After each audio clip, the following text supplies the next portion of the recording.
Olá, boa tarde a todas e a todos. Dou boas-vindas em nome da Associação Brasileira de Estudos Semióticos. É um prazer poder mediar essa mesa diálogos, presenças em diálogo aqui com a professora Norma Xilli e com o William Fuchs, escritor. E vamos dar começo aos trabalhos. Eu vou apresentar brevemente os nossos convidados e vou passar a palavra, em primeiro lugar, para a professora Norma e logo em seguida para o William Fuchs. Tendo exercido por décadas o magistério na educação básica, na área dos estudos da linguagem e da literatura, tendo sido autora de coleções de livros didáticos de língua portuguesa para esse mesmo extrato escolar, professora Norma Xilli, doutora e mestre em Linguística e Semiótica pela Faculdade de Filosofia, Letras e Ciências Humanas da Universidade de São Paulo. Um pós-doutorado desenvolvido na Universidade de Paris 8, na França, é associado livre-docente no Departamento de Linguística da FFLESH USP e docente permanente sênior do programa de pós-graduação do mesmo departamento. Como bolsista FAPESP, desenvolveu, ao longo de 2024, projeto de pesquisa que se prolonga até fevereiro de 2025, junto à Université Paris-Cité. Muito obrigado, Norma, por estar aqui.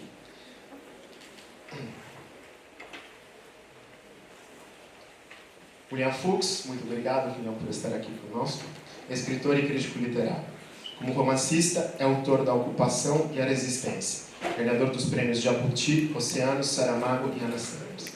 Obras suas já foram traduzidas para 11 línguas e publicadas em diversos países. É também cronista, colunista do portal UOL, tendo publicado o livro Lembremos do Futuro, também finalista do Jabuti.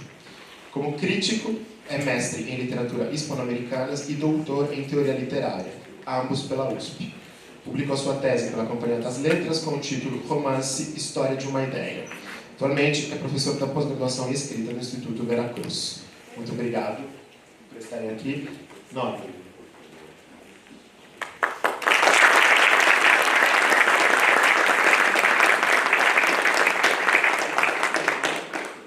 Boa tarde, pessoal. Agradeço a presença de vocês. Agradeço a organização do evento pelo convite.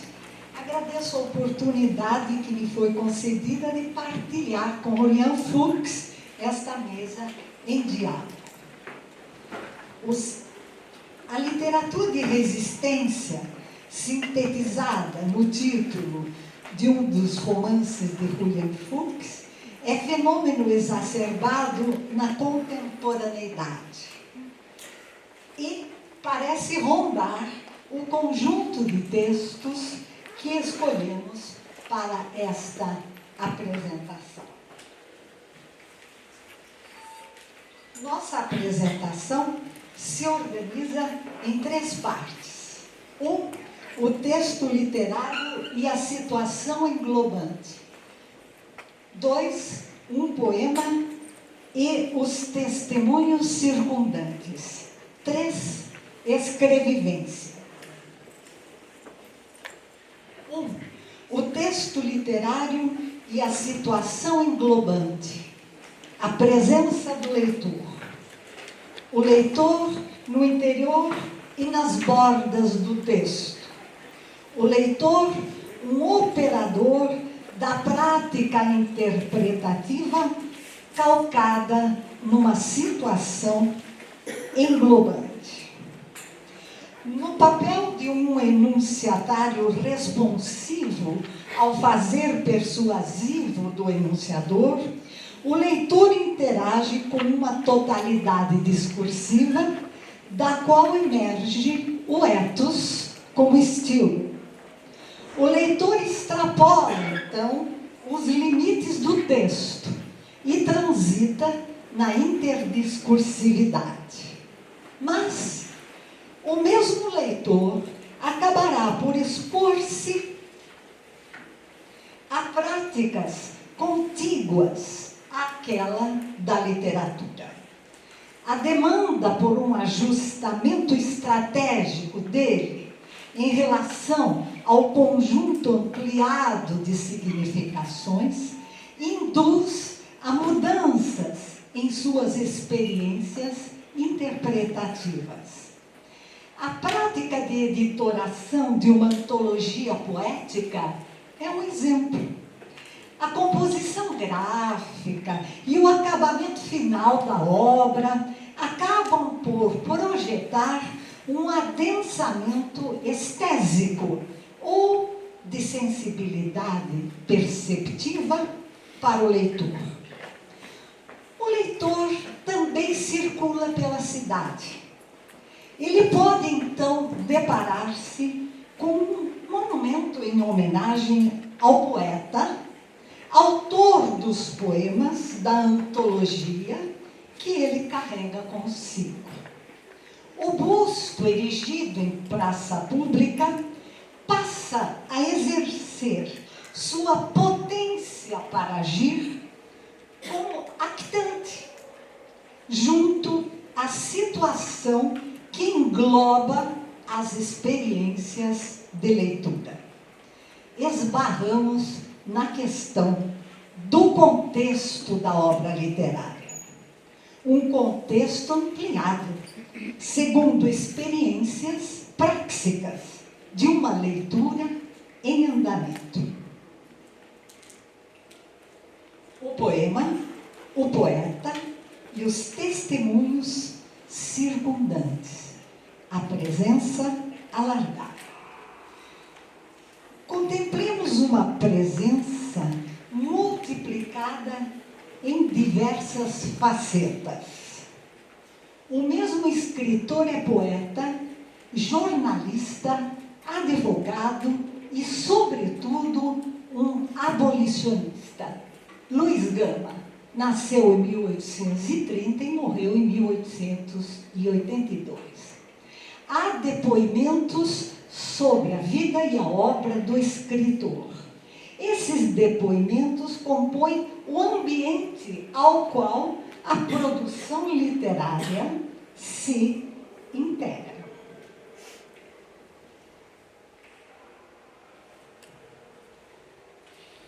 O abolicionista e o busto esculpido em sua homenagem. Um testemunho. Eu cito: Luiz Gama, tendo sido impedido em seu tempo de matricular-se como aluno de Direito no Largo São Francisco, frequentou o curso como ouvinte e, mesmo sem concluí-lo, atuou na esfera jurídica de cerca de 500 escravos e os libertou. Esse depoimento consta da obra Com a Palavra Luiz Gama, organizada por Lígia Fonseca. O testemunho sobre a vida de um poeta exerce, junto ao leitor da poesia, a possibilidade de um contágio estésico. O contágio potencializa experiências sensíveis e indeléveis na percepção de um conjunto de significação alargado. Essa é nossa hipótese, formulada com apoio em estudo feito por Fontanier sobre o testemunho e o ato de testemunhar.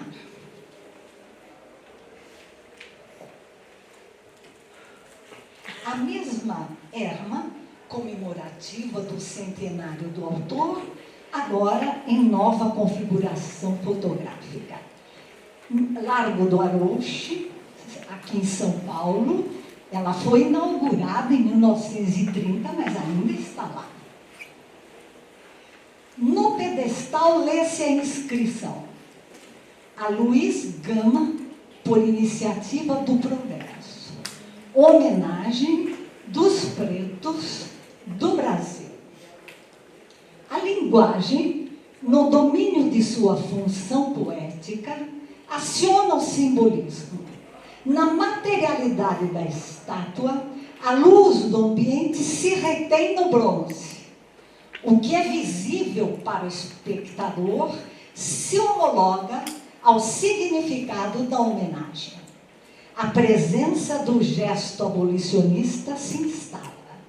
É um belo gesto que funda uma nova ética a partir de uma ruptura estética, como diriam Greimas e Fontaine.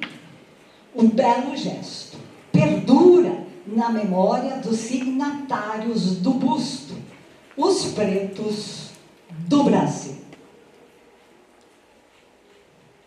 Na obra que reúne poemas, artigos, cartas e máximas, intitulada com a palavra Luiz Gama, há uma carta dirigida ao redator da Gazeta do Povo. Na carta, Luiz Gama responde a alguém que teria criticado José do Patrocínio, outro abolicionista. Emancipação é o título que o jornal deu à carta quando foi publicada. Ilustre redator, acabo de ler sem espanto, mas com pesar, o contristador escrito publicado na província de São Paulo de hoje, contra o distinto cidadão José do Patrocínio. Em nós, até a cor é um defeito, um vício imperdoável de origem, o estigma de um crime. E vão ao ponto de esquecer que esta cor é a origem da riqueza de milhares de salteadores que nos insultam. Esquecem que esta cor convencional da escravidão, como supõem os especuladores, esta cor, a semelhança da terra, através da escura superfície, esta cor encerra vulcões onde arde o fogo sagrado da liberdade. Gama usou o pronome nós. Em nós, até a cor é um defeito. O uso do pronome tem amparo documental. Eu cito: Gama foi escravo, que tinha sido vendido por seu pai quando criança. Quase adulto, conseguiu conquistar a liberdade. Autodidata, extraiu de sua dramática e épica história de vida força e obstinação para libertar mais de 500 escravos. Assim afirmou Eduardo Nonomura em estudo publicado na revista Pesquisa FAPESP.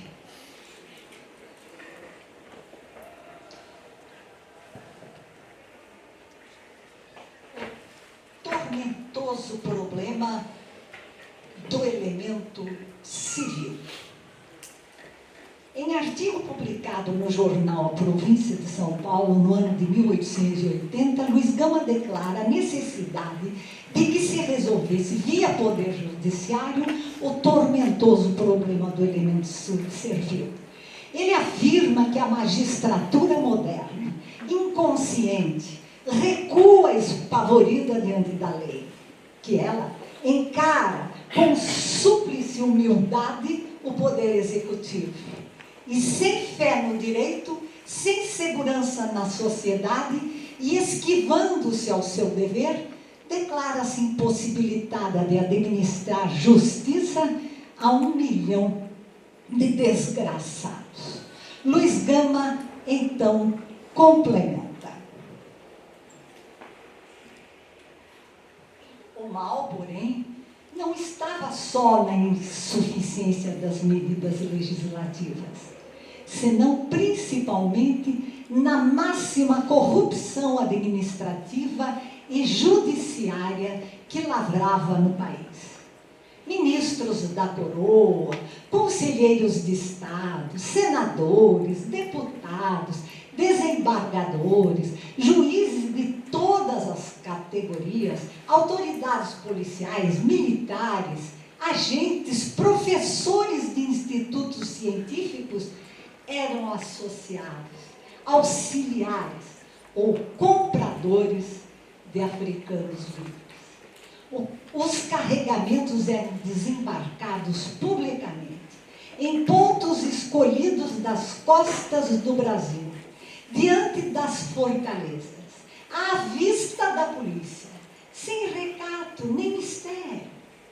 eram os africanos sem embaraço algum levados pelas estradas, vendidos nas povoações, nas fazendas e batizados como escravos pelos reverendos, pelos escrupulosos párocos.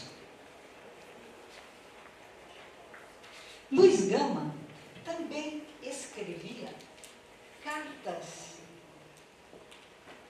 Luiz Gama também escrevia cartas aos amigos. Carta a Ferreira de Menezes, a província de São Paulo, 18 de dezembro de 1880. Aí, o dia que ela foi publicada no jornal, porque se transformou em carta aberta. Mas, no primeiro momento, era uma carta íntima. São Paulo, 13 de dezembro de 1880, a hora que ele escreveu para o amigo. Meu caro Menezes,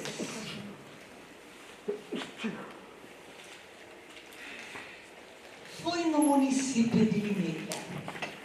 Depois de fazer as saudações iniciais, ele passa a relatar um caso.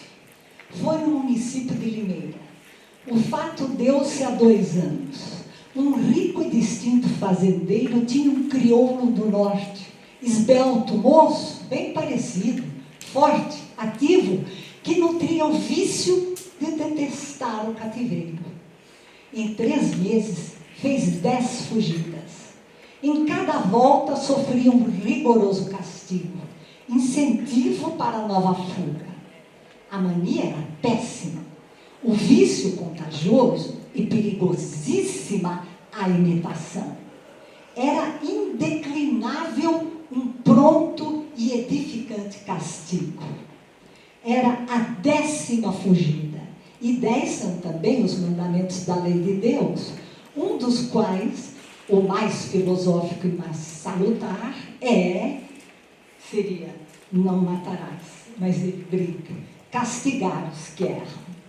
O escravo foi amarrado, foi despido, foi conduzido no seio do cafezal, entre o bando mudo, escuro, taciturno dos aterrados parceiros.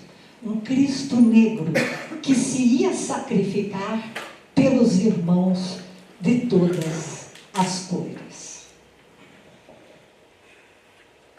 Luiz Gama emerge da prática da epistemografia com um ethos beligerante.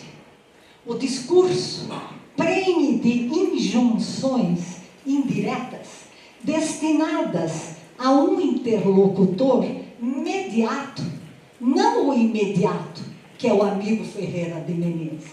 O discurso se impõe. O interlocutor mediato é o representante daqueles que, no exercício do poder social e político, eram cúmplices da escravatura. Esse é o leitor do jornal em que foi publicada a carta. As ordens ou injunções indiretas são destinadas ao ator coletivo cuja presença se mantém atualizada, a um passo da realização, no ambiente que circunda a carta. A mesma presença poderá tornar-se realizada quando, após a publicação da carta, os representantes dos especuladores cínicos, dos ladrões impudicos, dos salteadores sem nome, assim nomeados por Luiz Gama, tomarem conhecimento do teor da carta. O modo de circulação da carta viabiliza o desdobramento da presença leitora. Primeiro, o amigo a quem Luiz Gama confessa sua revolta. Depois, o interlocutor mediato, cúmplice dos escravocratas. A estes, Luiz Gama chama a responsabilidade pelo crime de vilipendiar, eu cito, os negros de origem africana deportados para outros continentes e seus descendentes, os filhos dos escravos na América, etc. Fim da citação. tomando para nós palavras de Kapengele Munanga na obra Negritude.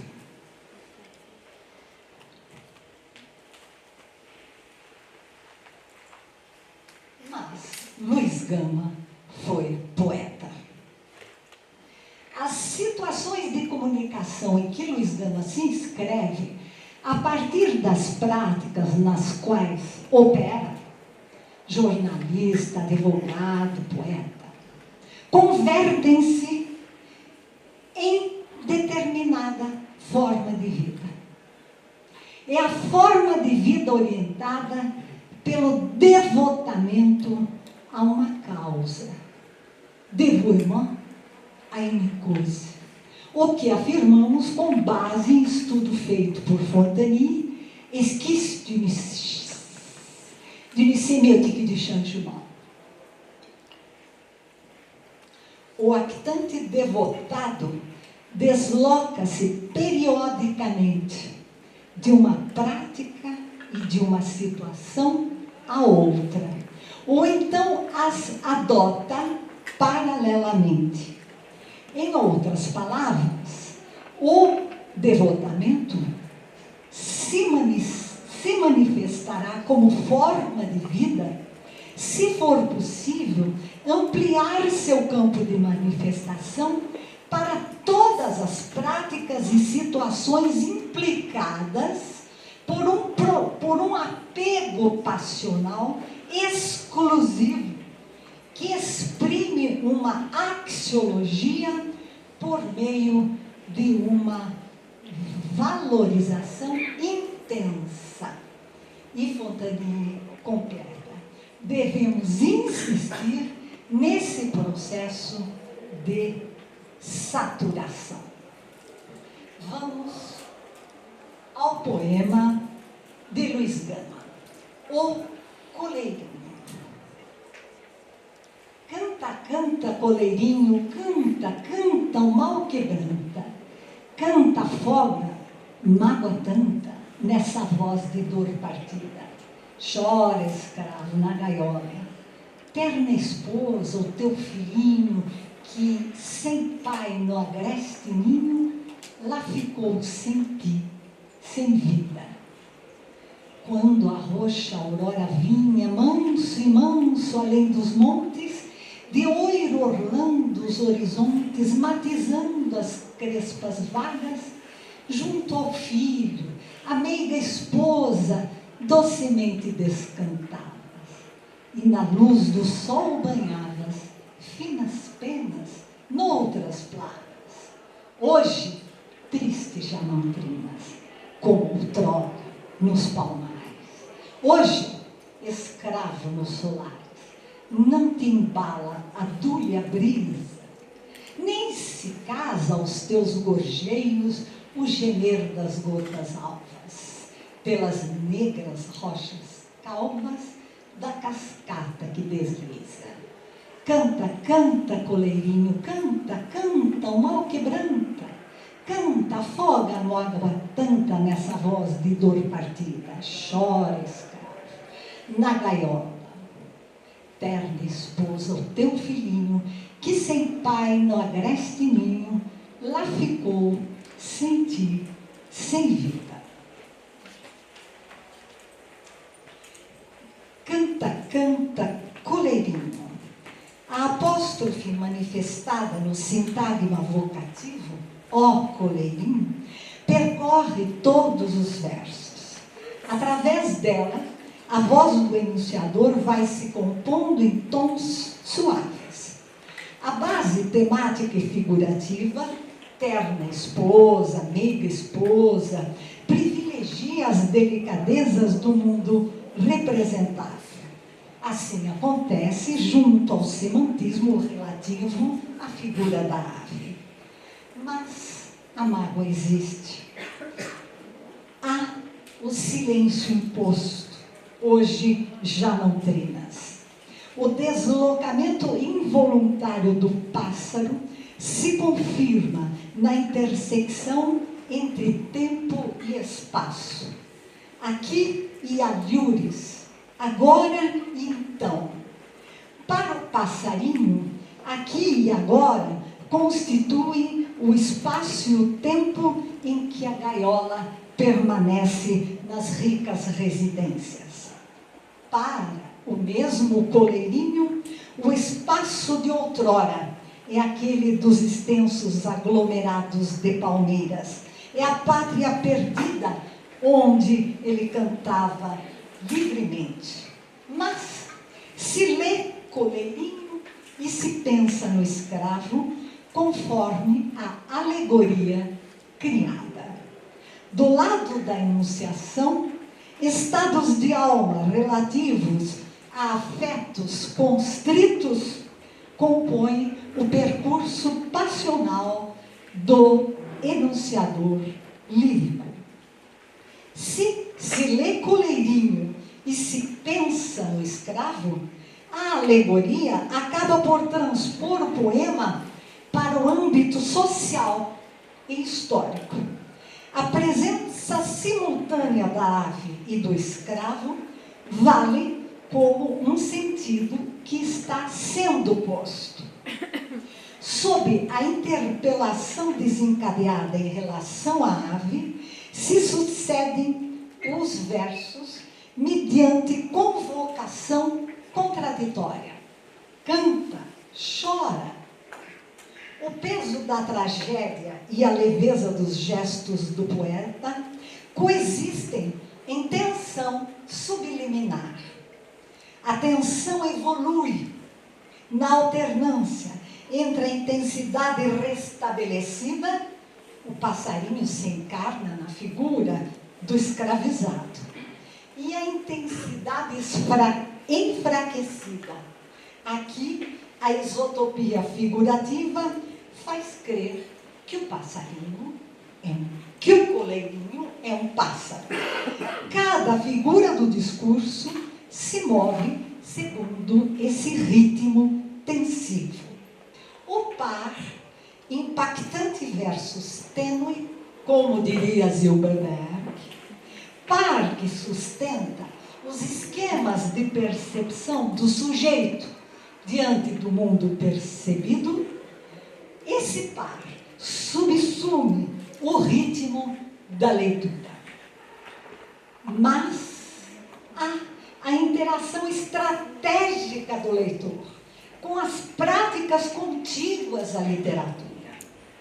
O leitor tem sua presença transformada na medida em que ele se permite estar exposto ao contexto do poema. Falamos de um contexto considerado um conglomerado de signos, de textos, de objetos semióticos, de cenas práticas e das interações entre elas, conforme a semiótica das práticas de Fontane. É, por fim, o contexto que encerra formas de vida em desacordos éticos e estéticos. A forma de vida do poeta abolicionista se opõe a outra, execrada por todos aqueles que se afastam do sistema escravocrata.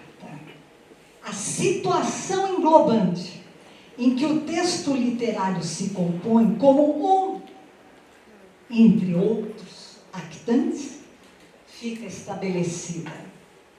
O leitor do poema se firma como um dos actantes desse conjunto alargado de significação. Se a noção de ethos implica o conceito de presença, o ethos do abolicionista, correlato à forma de vida devotada a uma causa, engloba as várias facetas do mesmo Luiz Gama. O jurista, o jornalista, o poeta. O escritor, antes de tudo. E o escritor que fora escravizado e se tornara abolicionista compõe a presença assumida nos moldes de uma raça resistente. A subjetividade incorporada com a resistência de uma raça se estabelece. Último item, escrevivência. Conceição Evaristo, autora do romance Ponciabalense, cunhou o termo escrevivência em depoimento dado a pesquisadores da linguagem e estudiosos de sua obra. Escrevivência, a escrita de nós, organização de Duarte e Nunes. O conceito de escrevivência. Segundo Conceição Evaristo, nossa escrevivência traz a experiência, a vivência de nossa condição de pessoa brasileira de origem africana. Uma nacionalidade hifenizada, na qual me coloco e me pronuncio para afirmar a minha origem de povos africanos e celebrar a minha ancestralidade e me conectar tanto com os povos africanos como a diáspora africana. O depoimento de Conceição Evaristo, que está numa das orelhas do livro, que é a capa que se dobra para o interior do livro, do romance. Mas agora estamos falando do processo de editoração, que tem pertinência na construção do conjunto alargado de significação. Ele tem pertinência. Então, a orelha do livro. Às vezes, do romance Ponciabalense, às vezes, não poucas, o choro da personagem se confundia com o meu no ato da escrita. Por isso, quando uma leitora ou um leitor vem me dizer do engasgo que sente ao ler determinadas passagens do livro, apenas respondo que o engasgo é nosso. A nossa afinidade, Ponciá, personagem do romance, e eu, Conceição Evaristo, é tão grande que, apesar de nossas histórias diferenciadas, muitas vezes meu nome é trocado pelo dela. Recebo o nome da personagem, de bom grado. Na confusão, já me pediram autógrafo, me abordando carinhosamente por Ponciá Evaristo. E distraída, quase assinei, como se eu fosse a moça, ou como se a moça fosse eu, a autora. A editora escolheu essa passagem. Há um poeta que parece exercer a escrevivência.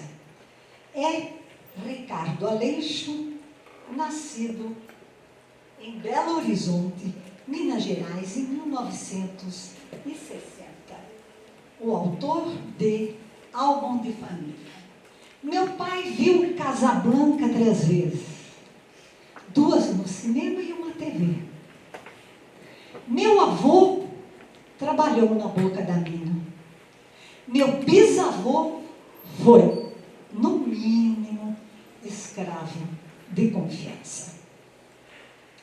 A justaposição de orações encadeadas em gradação crescente de impacto encontra a culminância das tensões no mais antigo representante da linhagem evocada, trazido à luz como um ancestral fundador do clã. O primeiro na ordem da ancestralidade, que se aproximaria daquele de um chefe de uma etnia, se acedermos à esfera de sentido da cultura africana, é, no poema, o último a entrar na enumeração das gerações. É o bisavô, que emerge no verso final como presença imersa no efeito de surpresa para o leitor. Enquanto a surpresa permanece, o leitor se confirma como um corpo entregue àquilo que lhe sobrevém, sem se anunciar sem acima de tudo prevenir, tomando para nós palavras de Zilberberg. O bisavô, ponto de referência para seu descendente poeta, reaparece como que foi, no mínimo, um escravo de confiança. Os papéis dos atores citados na linha de filiação, o pai, o avô, o bisavô, evoluem em escala social que evocam, primeiro, práticas de aculturação ou desculturação, como diria Capenguele Munanga. Assistir ao filme Casablanca repetidas vezes, trabalhar na boca da mina com representações dos papéis temáticos, respectivamente do pai e do avô, acabam por dar arrimo a um argumento de denúncia. A denúncia se esclarece no último verso. As condições de subalternidade escrava, sofridas por um povo arrancado de sua pátria, compreendem o que, no mínimo, aconteceu. O máximo torna-se indizível. O uso recorrente do pronome possessivo de primeira pessoa prepara condições para que se apreenda no título o implícito meu álbum de família. A declaração, esta é minha linhagem na vida, de fato, que eu vivi, essa declaração está latente no poema. A mesma declaração se materializa no recurso da editoração, que expõe 2 testemunhos do poeta sobre seu fazer poético. Um sob o título Nota do Autor, segue-se ao sumário. Outro, intitulado Língua, Lêngua, se solta em seguida a nota do autor, como abertura da antologia, e mantém-se separado, em termos de diagramação, de todos os outros poemas. Nota do autor. Com a preciosa colaboração de Leandro Sanmax, escolhi para constar desta antologia os poemas que se estruturam a partir de algumas das linhas que, tanto no plano técnico formal, quanto em termos de obsessões temáticas, se entrecruzam na maior parte do que resulta das minhas tentativas de compor poesia. O desastre é que a experiência brasileira, do ponto de vista dos descendentes de africanos e dos pobres em geral, faz de boa parte desses poemas, a um só tempo, testemunhos e exercícios de resistência ativa, de celebração da vida não fascista e do poema como um estado do pensamento e possível respiração. Força é dizer que me surpreende e alegra o fato de haver bons olhos e ouvidos receptivos a este meu jeito, talvez pesado demais para a ventania, que é o título da obra. Pesado demais para a ventania de tocar o mundo.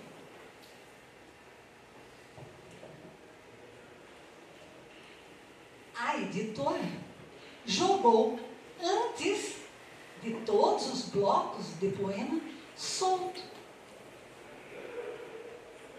Isso aí que você não sabe. Então, é o inacabamento contínuo de o no hablo português. Mi brasileiro, minha língua es lo português. Você fala argentino, espanhol ou o quê?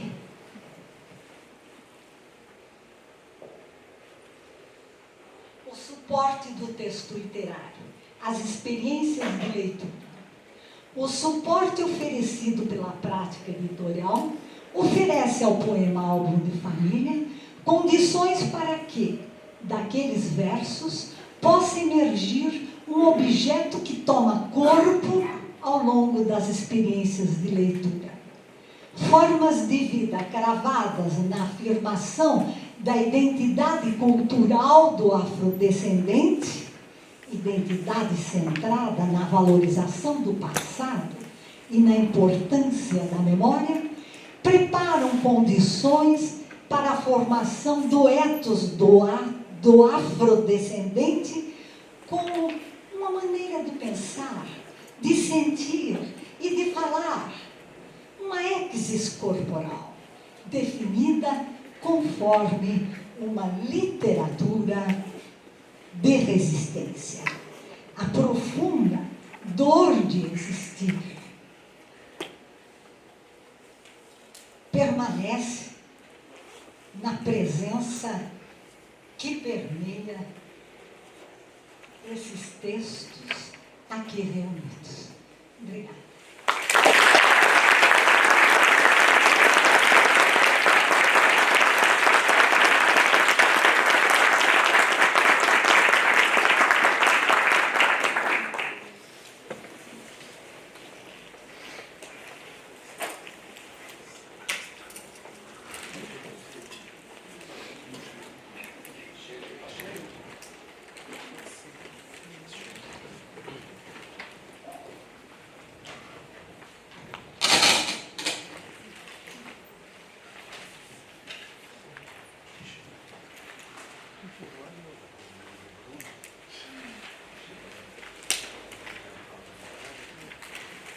Bom, boa tarde a todos e todas. Queria antes agradecer, antes de tudo, agradecer a Norma por essa apresentação que foi tecendo cuidadosamente uma série de coisas interessantes, né? Como a capa do Luiz Gama, seu poema, o depoimento da Conceição Evaristo, este final com o Ricardo Aleixo, tudo isso me botou pensativo, são autores que eu valorizo muito e que foi bonito rever. Agradeço. E agradeço sobretudo ao Paulo pela chance de estar aqui conversando com vocês. É uma situação para mim bastante desafiadora. Eu estou aqui num voto de confiança ao Paulo, que me disse que o que eu tinha a dizer tinha alguma pertinência para vocês, mas eu não sou exatamente do mundo da semiótica, talvez até mais distante do que isso exatamente significa. Mas tenho até amigos que são semioticistas.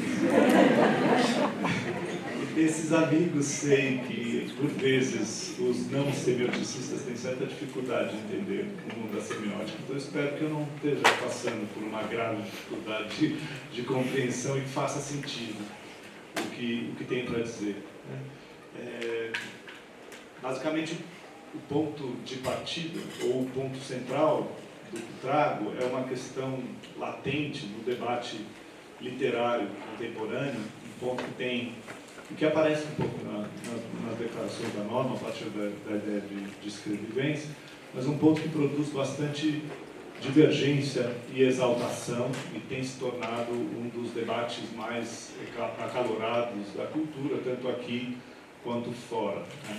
Claro, para quem se importa com essas questões de natureza estética e ética, etc. Né?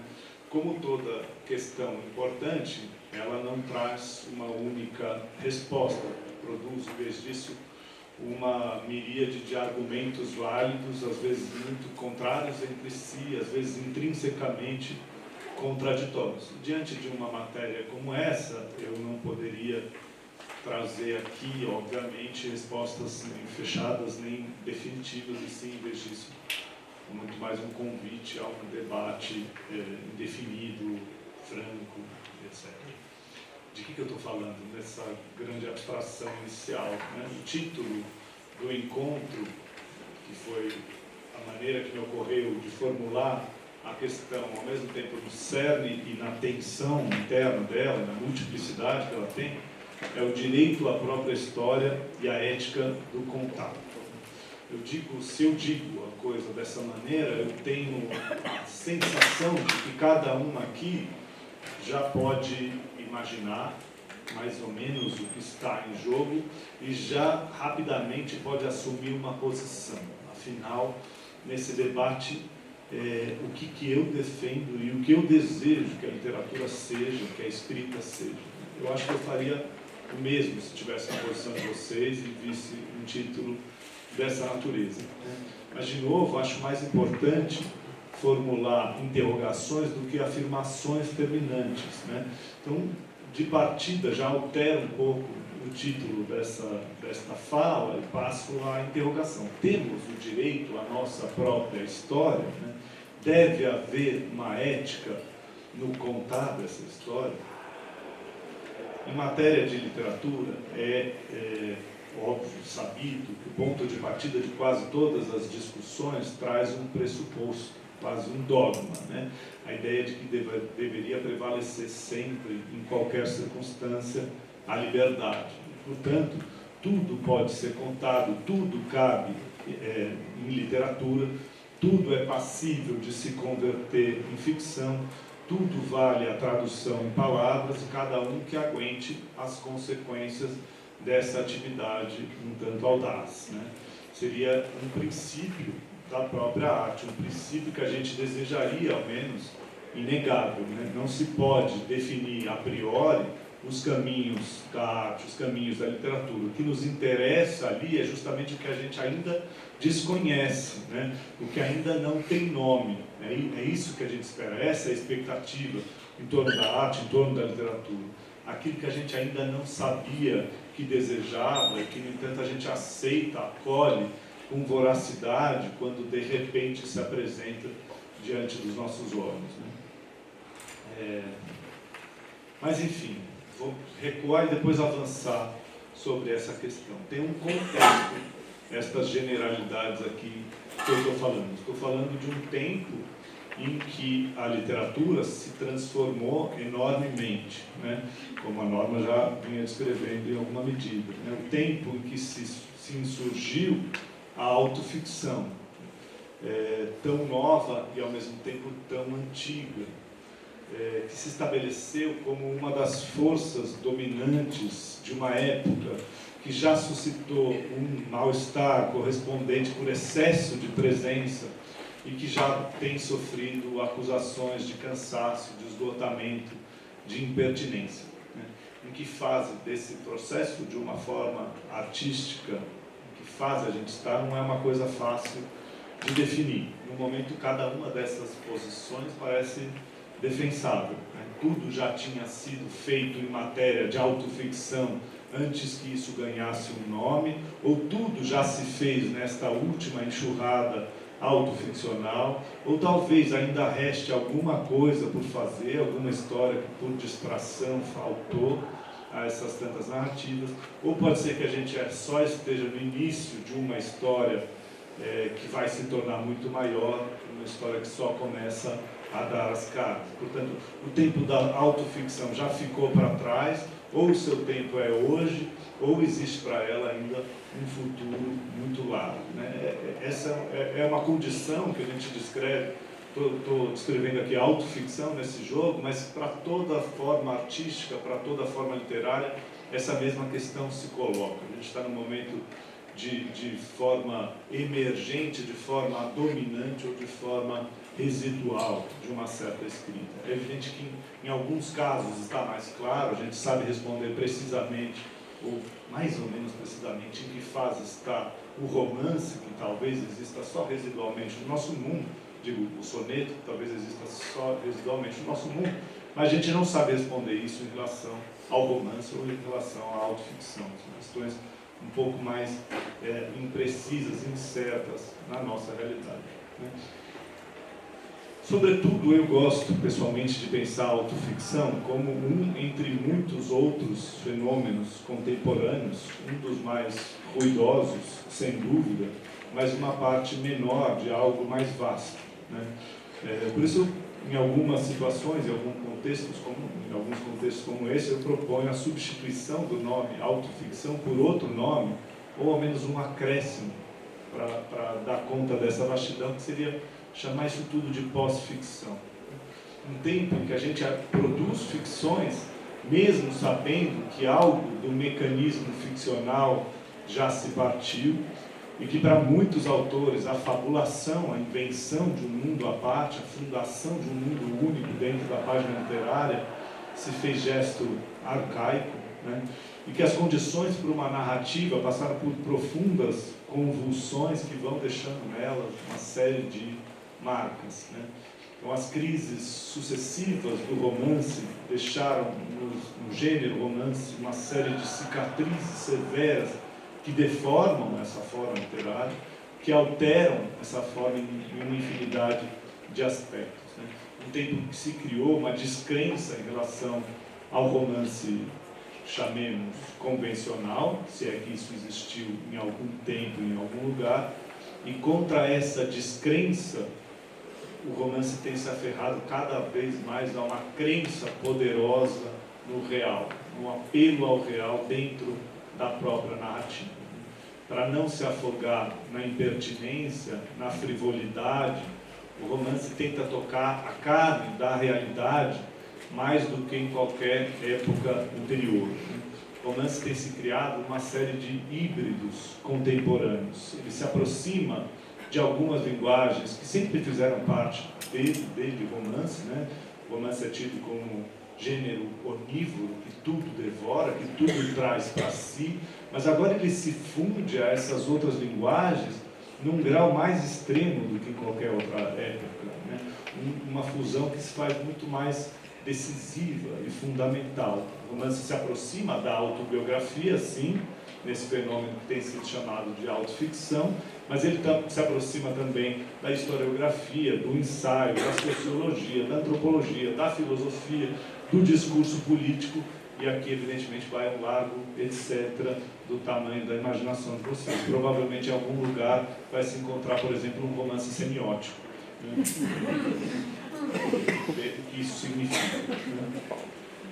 Isso é o que eu estou chamando, em suma, de pós-ficção, né? Esse vínculo extensivo e profundo entre a ficção e os outros discursos do mundo, que vai turvando os limites que antes a gente conhecia para cada uma dessas coisas, né? Voltando ao ponto, o direito à própria história e a ética do contato, né?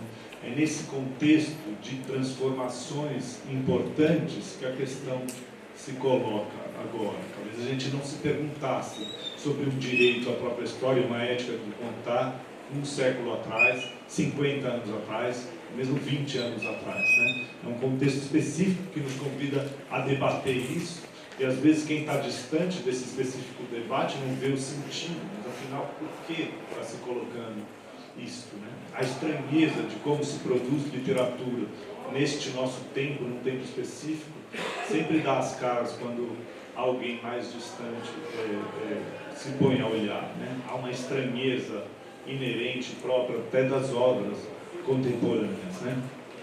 Enfim, o que se vê, e imagino que vocês concordem comigo, é que existe uma sanha muito difundida de contar a própria história, contar o que se viveu, o que se testemunhou, o que se ouviu, o que sentiu nos mais diversos contextos, né? Então, já não tanto o desejo de fundar um mundo à parte, né, de buscar o sentido incorporando as tensões reais do mundo na vida de alguns seres imaginários, e que, em vez disso, existe agora uma vontade de tocar as tensões do mundo, de agarrar as tensões.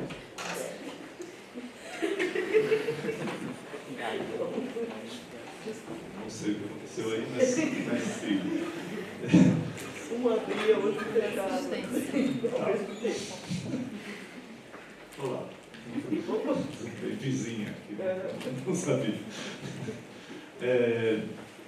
Enfim, agarrar as tensões, tocar as tensões, agarrar as tensões e puxar para dentro dos livros, né? É isso que tem sido o gesto contemporâneo na produção de literatura, que não por acaso acaba resultando numa série de livros tensos e por vezes eticamente questionáveis, né? Então, o direito à própria história e a ética do contar, às vezes se veem ambos os lados dessa formulação se veem em choque entre eles, ou no equilíbrio mais delicado, né? Vou agora tratar de alguns casos, de alguns autores que me parecem exemplares das diversas disposições em torno desse assunto e dos efeitos que produzem, tanto nas vidas particulares quanto na acolhida dos leitores. A começar pelo Karl Ove Knausgaard, né? Esse sujeito que já se teve como cânone da autoficção, né? Como exemplo maior, escritor norueguês que se aventou que poderia se tornar um Nobel de literatura exatamente por isso, pela forma como trata a própria vida, pelo apego máximo com que ele escreve a própria vida e, ao mesmo tempo que tem apego, tem um tal desprendimento que a vida desmorona com o exercício da própria escrita, né? Então ele escreve sobre a família e a relação com a família estremece, né? Ele escreve sobre a cidade, a relação com a cidade estremece, né? Ele se faz o sujeito mais célebre da sua terra, dessa cidadezinha norueguesa, mas ele já não pode voltar para essa cidade sem suscitar por lá olhares bastante raivosos, né? Depois ele vai escrever sobre o próprio casamento e vai levar o casamento à ruína, né? Como se lê na própria obra dele, né? Então ele quer tocar a literatura, quer tocar a vida com a literatura, talvez queira tocar também a literatura com a vida. Ele faz o empenho mais extremo disso, e talvez a gente sinta nesse empenho como a literatura às vezes também perde de vista a vida, né? Escapa a vida a literatura, porque afinal não é algo tão apreensível assim, e às vezes ele sugere que seja, né? Ele induz a gente a pensar que aquilo que a gente vê é a própria vida. Quando a gente percebe que não é a vida, a gente se sente em alguma medida defraudado, mas ainda assim sente-se algo da pulsação da vida nessa literatura. E, no entanto, o que a gente vê é essa vida que rui à medida que se escreve, né? Que tudo que a literatura dele toca parece que se desfaz, né? Então ele está fazendo, em suma, algo como um uso drástico do direito de contar a própria história, mas não necessariamente um uso ético desse direito. Como ele, na mesma linha, embora tão diferente como autor, como proposta literária, a gente poderia mencionar também o Edouard Louis, né? Que tem como imagem, não sei quem acompanha a obra e a vida desse sujeito, que no fim das contas são quase que uma coisa só, mas o irmão que vem em direção a ele, tentando acertar com um taco de beisebol ele na cabeça, depois da publicação de um livro, é uma imagem bastante expressiva do efeito que tem esse livro na própria vida, né? Do efeito que produz nos outros ao redor do autor, né? Mas o Edouard Louis eu não pretendo analisar com nenhum cuidado, né? Passo ao Emmanuel Carrère, outro autor francês, né, além do Louis, que depois de escrever uma série de livros de ficção ou de não ficção, separando bem uma coisa e outra coisa, né, entregando-se em um momento a algo bem mais fantasioso e em outro momento a algo bem mais jornalístico, vai fazer, depois de um tempo, uma virada que singulariza esse sujeito, né, que coloca esse sujeito numa posição mais pessoal e é aquela em que a gente o reconhece como autor, né. Passa anos sem escrever. É curioso como esse é um movimento constante para uma série de autoficcionistas, antes de começarem, de aderirem a uma nova prática híbrida entre a autobiografia e a ficção e a fabulação, de repente se recolhem, se retraem, como se não conseguissem de imediato se decidir a fazer esse gesto de fusão das duas coisas, né? Então passam um instante em silêncio, tanto ele como a Annie Ernaux, que eu vou comentar, passam ambos por essa situação e tantos outros, né? O próprio Proust, na origem, talvez, da autoficção, já tinha tido isso também, um longo silêncio até que finalmente fala, e fala prolificamente. Mas depois de anos sem escrever, né, depois desses projetos díspares, a ficção e a não ficção, de repente o Carrère escreve um romance russo, que é um livro ainda reportagem, mas com uma exploração mais concreta, imediata e fabular de si mesmo, né? Faz uma espécie de relato de uma busca em que, na verdade, há três buscas, né? Um personagem alheio, distante ao próprio autor, ou sua família, ou qualquer pessoa ao seu redor, um húngaro que fica preso num hospital psiquiátrico por 50 anos nos confins da Rússia, que passa a ser o objeto dessa pesquisa, mas, ao mesmo tempo, existe a busca de um passado familiar, né? O próprio autor do Carrère, colaborador dos nazistas durante a Segunda Guerra Mundial, e da relação dele, Carrère, com a namorada da sua época, dessa época, e o próprio ciúme dele que corrói e destrói aquela relação, né?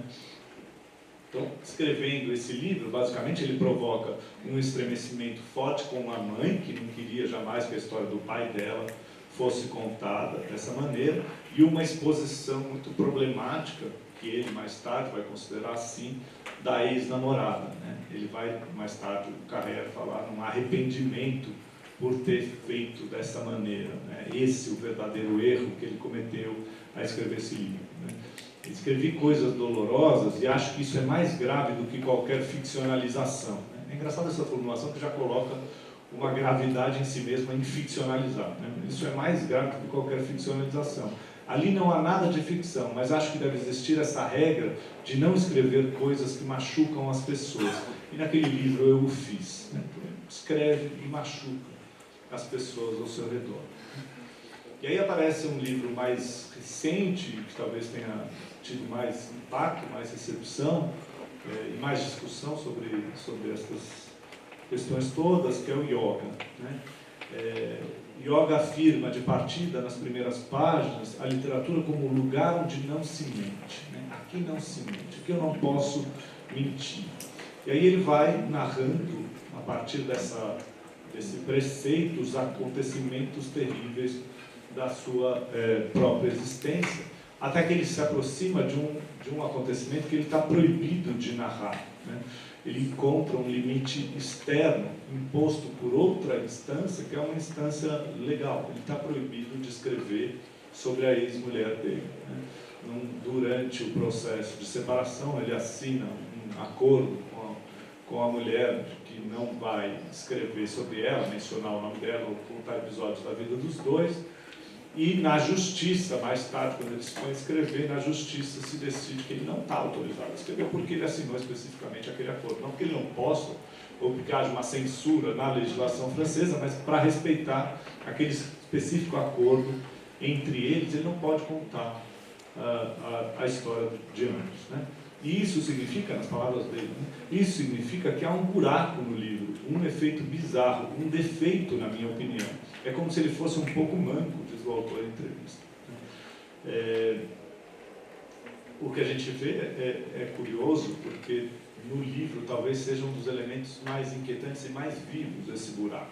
Ele atiça a gente e sobressalta muito mais do que se sente como um defeito ou como um problema do livro.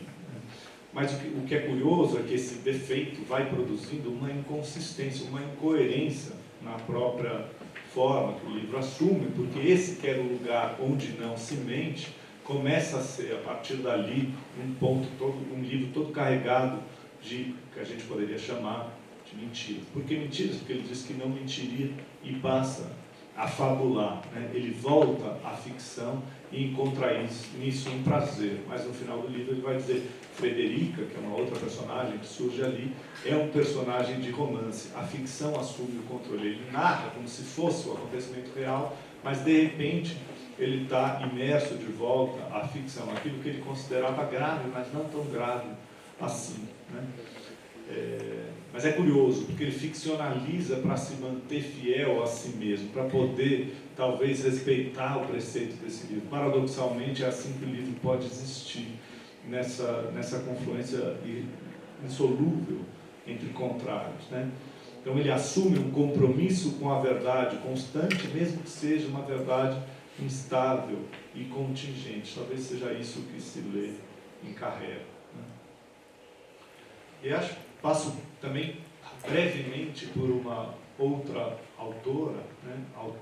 Uma entre muitos autores que podem ser bastante afeitos ao exercício de contar com franqueza a própria vida, e nesse caso mais na esteira da escrevivência, da Conceição Evaristo, que é a Toni Morrison, né?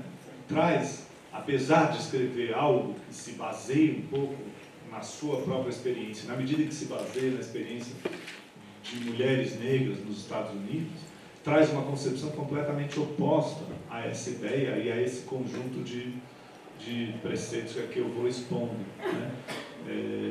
Ela é talvez quem soube afirmar com mais ênfase a limitação desejável à escrita, desejável do ponto de vista dela, né? Talvez não caiba concordar numa apresentação dessa natureza, trabalhando com estes assuntos que eu estou trazendo, mas eu trago para que inquiete um pouco, inquiete por um momento todo esse pensamento.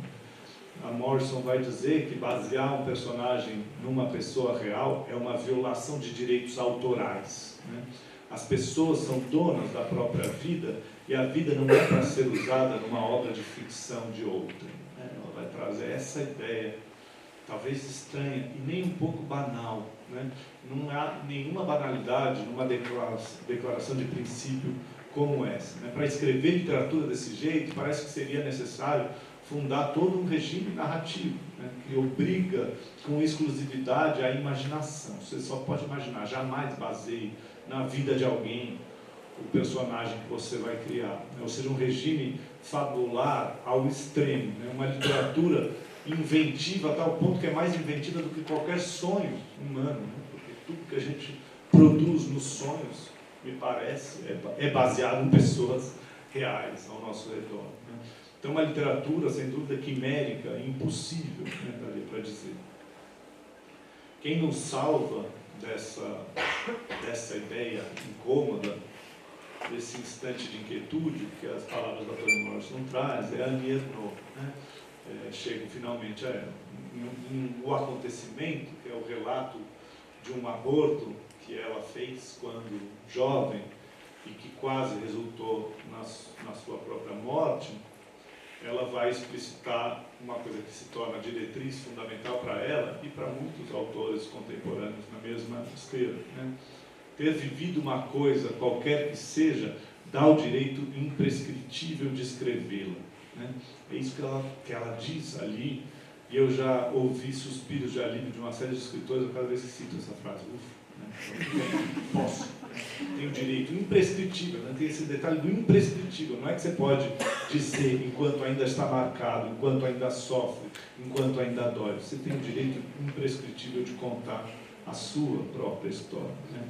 E que, no caso dela, responde, e em muitos outros casos também tem ao desejo de que responda, a um silenciamento que nos é imposto tantas vezes. Nesse caso, um silenciamento imposto às mulheres, numa sociedade que prefere calar as ideias das mulheres tidas por impertinentes, como a ideia do aborto, a ideia de que a mulher tem direito ao seu próprio corpo, né?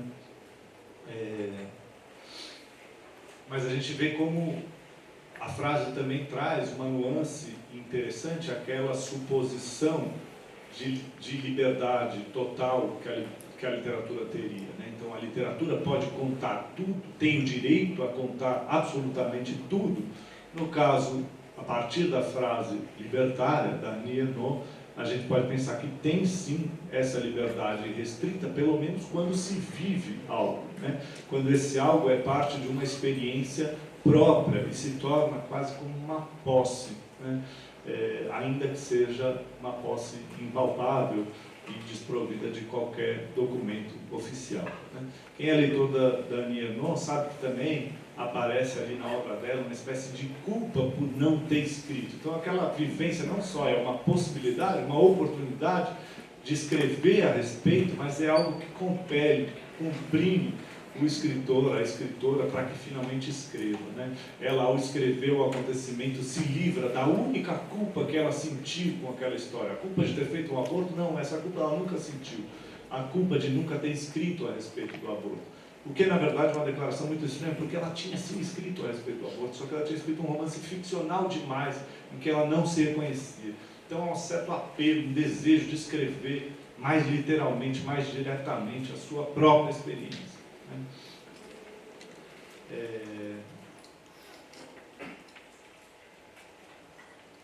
E, no entanto, ainda que ela traga essa declaração, né, de direito imprescritível de contar a própria história, que permitiria a ela dizer abertamente, francamente, sem censura, qualquer coisa sobre cada um desses episódios que ela narra, é interessante ver que, a partir desse direito, ela ainda assim faz um exercício de discernimento entre o que se explicita, o que se revela e o que se omite, né? Ela vai exercendo uma espécie de ética, que me parece muito benquista, por exercício autoficcional, né? Então, quando ela vai mencionar a mulher que realizou o aborto nela e que realizou centenas, talvez milhares de abortos ao longo de anos em Paris, naquela época, né? Um tempo em que o aborto era proibido naquele lugar, naquele país, ela decide não nomear essa mulher, né? Não tem o direito, pelo exercício de um poder não recíproco, de expor no espaço público de um livro LB, uma mulher real viva. Ou seja, ela não expõe, talvez não prejudique uma mulher, que ela não sabe onde está e que efeito teria na sua existência uma revelação dessa ordem, né? E, por outro lado, não se trata de não nomear ninguém jamais, porque quando ela vai parar no hospital, à beira da morte, e sofre uma espécie de uma violência obstétrica mesmo, do médico que a recebe numa madrugada, o que ela vai dizer é: se eu tivesse descoberto o nome desse residente de plantão da noite do dia 20 ao 21 de janeiro de 1964, e se me lembrasse dele, não hesitaria em registrá-lo aqui. Então, este nome ela revelaria, o outro nome ela não revelaria. Há um exercício de discernimento. No mesmo tempo, ela observa em seguida: mas seria uma vingança inútil e injusta, na medida em que seu comportamento devia ser apenas uma amostra de uma prática geral. Ou seja, nomear, especificar, talvez culpabilizasse esse específico sujeito e eximisse de culpa todo um sistema, todo um conjunto de ações, atuações, pensamentos, práticas mais francas, né? O interessante é que há, ao mesmo tempo, complexidade e sutileza nessas escolhas que nunca são de todo previsíveis, né? A cada livro a gente vai vendo a coisa oscilar, o que se revela e o que se omite. E aqui eu trago, no fim das contas, depois de falar desses vários autores, que são autores que eu leio com muito interesse, eu me ponho a defender se é possível passar desse conjunto de noções mais complexas, intrincadas, múltiplas, a um discurso mais simples. O que eu estou propondo, basicamente, é um exercício de delicadeza no ato da escrita e também no olhar que a gente dedica à literatura, né? Pelo menos é assim que eu proponho os meus próprios romances, todos autoficcionais, né? Sem deixar que a literatura se alce a uma posição hierárquica superior à da vida, né? Escrever em detrimento da vida, escrever explodindo a vida, como se para a literatura valesse tudo, né? Portanto, escrever com certa sensibilidade, atento aos efeitos que a escrita produz na vida dos outros, na vida de todos, numa vida social e também na minha própria vida, evidentemente, né? Mas também, simultaneamente, como é fundamental nesse caso, sem acatar a silenciamentos outros, né? E sem passar a produção anódina de uma versão autorizada do mundo, né? Uma versão empobrecida, inclusive hipócrita do mundo, né? O que me permitem dizer, o que acho que devo dizer, o que é correto dizer, o que é agradável dizer, né? A essa altura já pude entender, de qualquer forma, que a contribuição de qualquer autor para o mundo, para a vida, é feita de palavra, né? Não tem outra coisa senão a palavra. Então é preciso contar coisas, é preciso narrar coisas, é preciso produzir pensamento verbal a respeito disso tudo. E que é preciso empregar essa palavra com o máximo de franqueza para que as coisas se transformem e para que a própria literatura volte a alcançar esse sentido instável, perdido, que os nossos tempos têm apresentado. Então, basicamente era isso que eu tinha que dizer.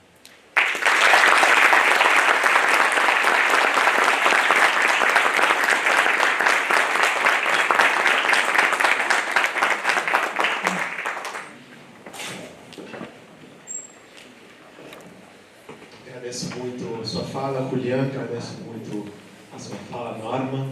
Foi um prazer. Eu acho que não devo apontar o quanto essas duas apresentações conversam entre si. Temos um tempinho para o debate. Eu queria apontar uma questão em particular, tem diversas aqui que eu anotei, mas vou começar com essas, para deixar espaço também para a plateia colocar suas perguntas.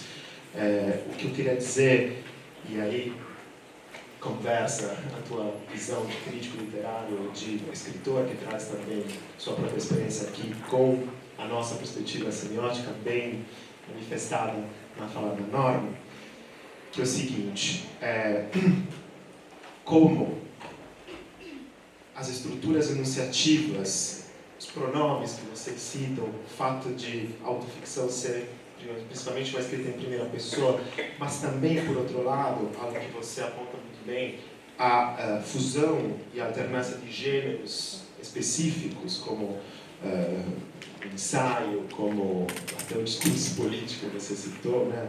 Que existe um romance semiótico que ensaio um dia, né?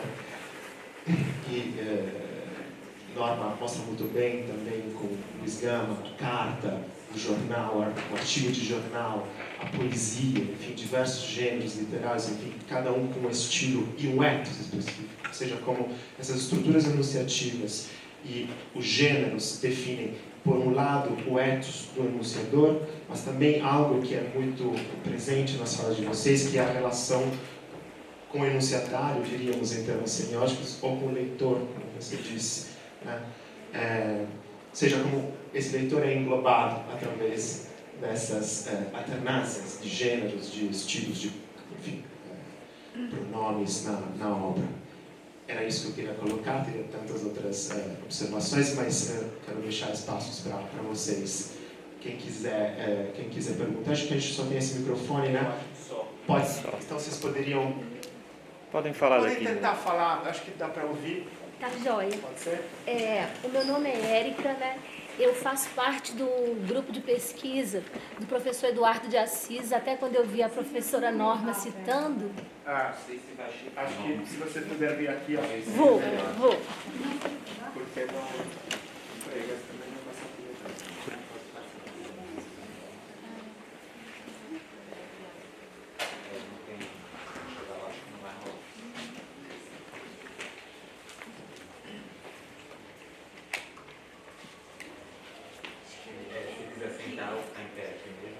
Boa tarde. O meu nome é Érica. Eu faço parte do grupo de pesquisa do professor Eduardo de Assis. Até quando eu vi a senhora citando ali, né, o professor Eduardo, eu até vou falar para ele depois, falar, professor, o senhor estava lá na citação da professora Norma. E a gente acaba lendo, né, muito a Conceição Evaristo, o Ricardo Aleixo, né, lendo eles e sobre eles. Aí eu queria fazer uma pergunta para o professor crítico, né? Algo que vem assim, uma dúvida que eu tenho já há um tempo. Ano passado eu fiz uma resenha de um livro da escritora Fabiana Albuquerque, Cartas a um Homem Negro que Amou. E são uma série de cartas que ela mistura mesmo a história dela com a ficção. E na sexta-feira, 6 horas da tarde, o professor Eduardo me ligou. Falei, caramba, me ligando nessa hora, deu algum pepino. E o pepino era que a gente não sabia onde publicava a resenha. Se era na aba romance ou na aba autoficção. E aí a gente ficou ali discutindo um tempão. Aí eu falei, professor, vamos pela ficha catalográfica, romance. E ficou como romance. E falamos, não vamos mais pensar nisso. Eu falei comigo. E agora, né, aquele problema que a gente deixa no canto, fala, não vou pensar nisso agora. E aí você falando me suscitou, né, me veio novamente. E aí, de novo, pensando na Conceição Evaristo, que ela afirma, ela escreve uma escrita coletiva.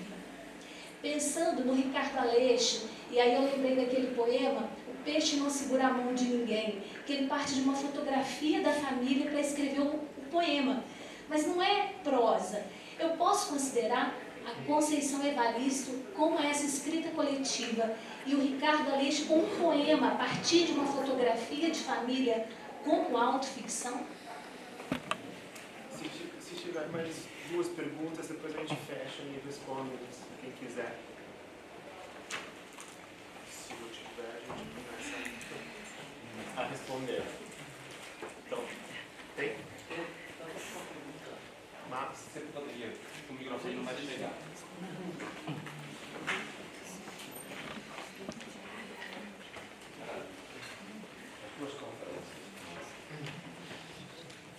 Você falava, especialmente você, do direito de contar e um pouco menos do dever de contar.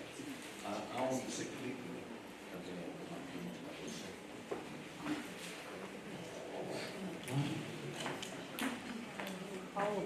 O direito, mas Não ouvimos. não ouviram? Falou que eu falei muito do direito de contar, mas não tanto do dever de contar. Por isso haveria um desequilíbrio. Eu entendo o dever de contar, recuperando aí a Annie Ernaux, me parece que essa ficção, a ficção da Annie Ernaux, ela contempla a mistura entre o dever e o direito, não é? E ao contar, ela se liberta. Então, um dever, uma ética íntima, não? Agora, eu estranhei quando você disse que o Karl Ove Knausgård, onde ele toca com a literatura, a coisa se esfarela.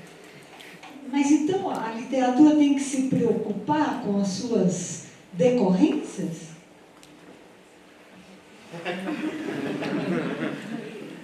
Bom, o dever, eu penso que é o dever humano de enfrentar os próprios abismos e o amparo de existir no mundo.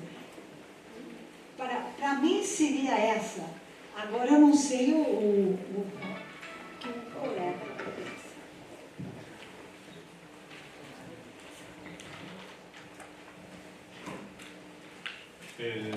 Bom, vários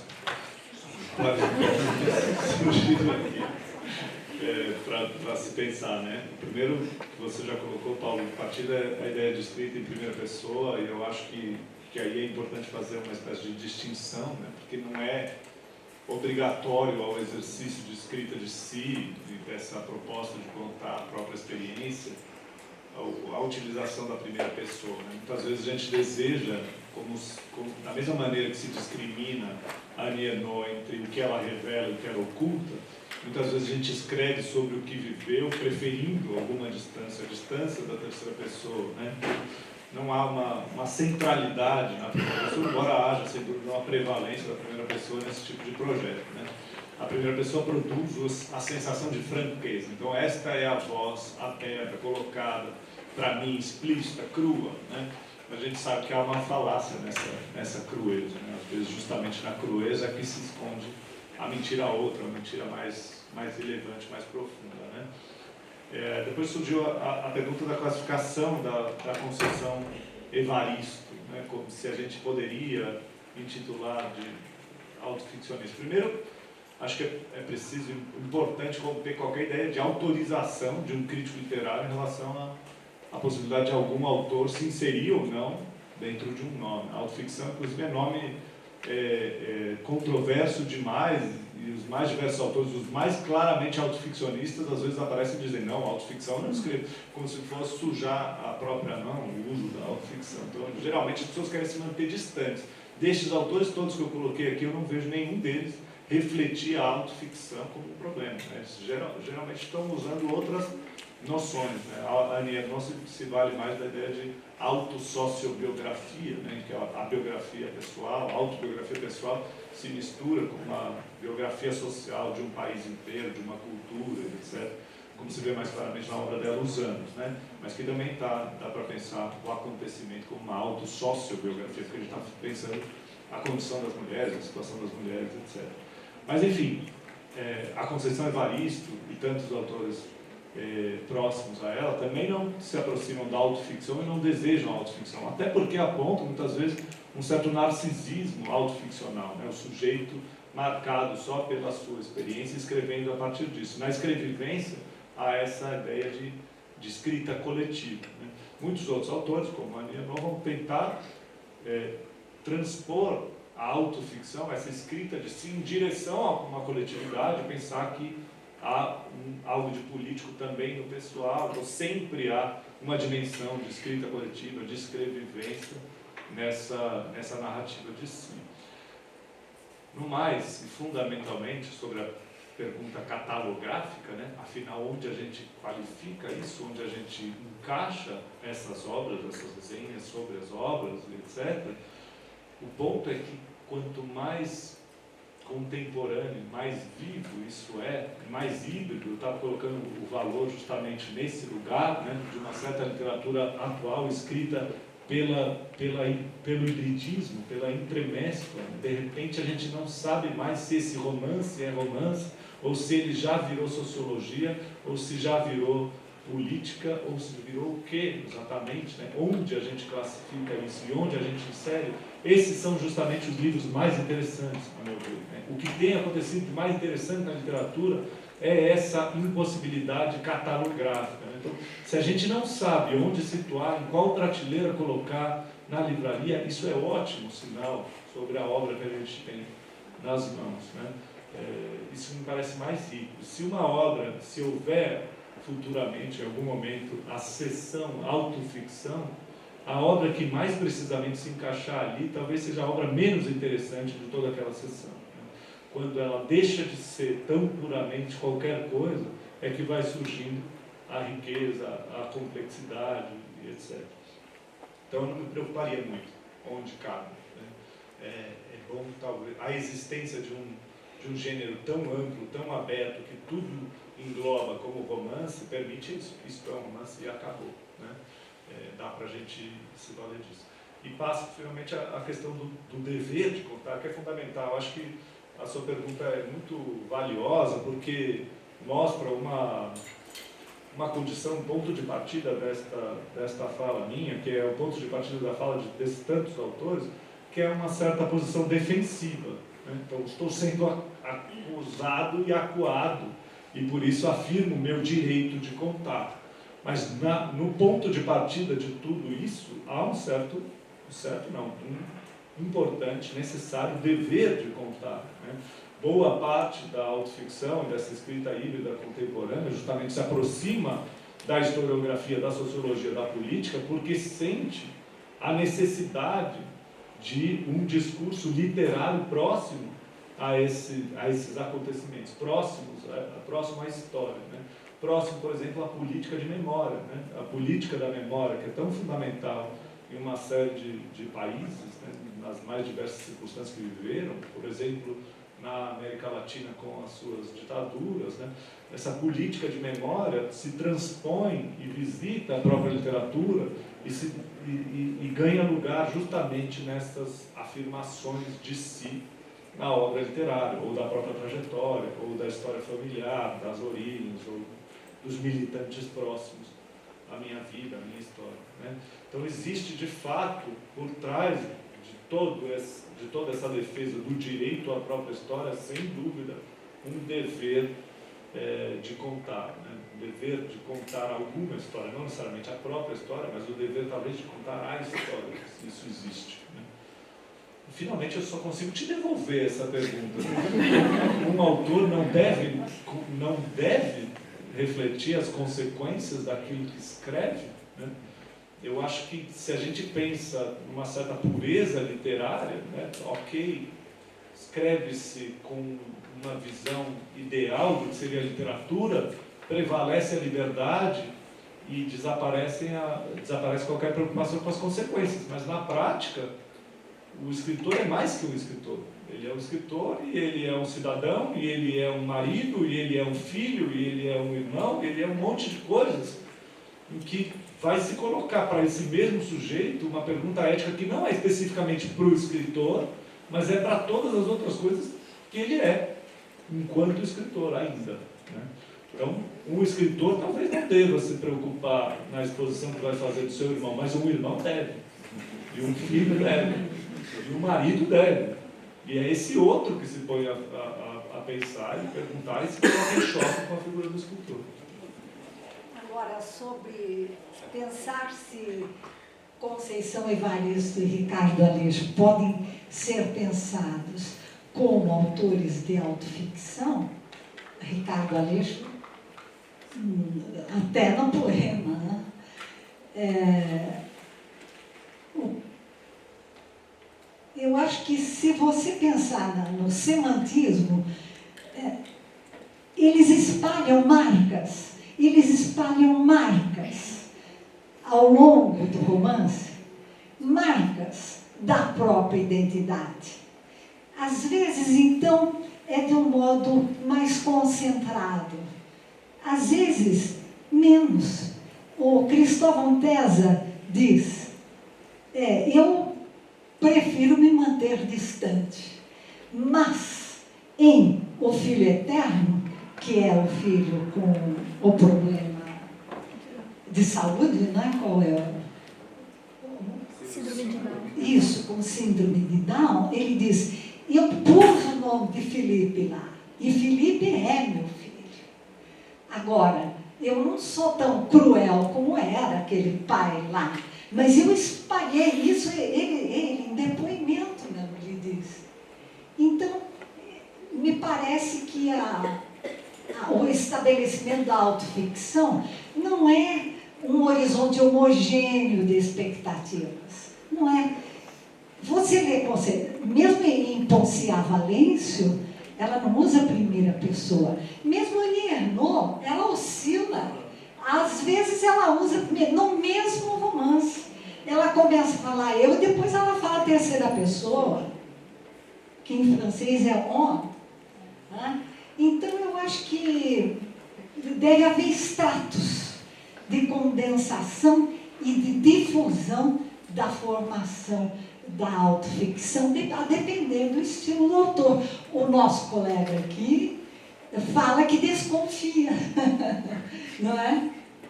Eu acho interessante, porque ele não tem medo do estranhamento em relação à própria linguagem.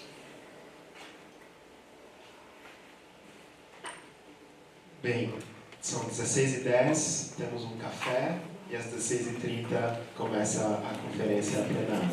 Portanto, convido todo mundo a tomar café e lanche aqui fora. Muito obrigado.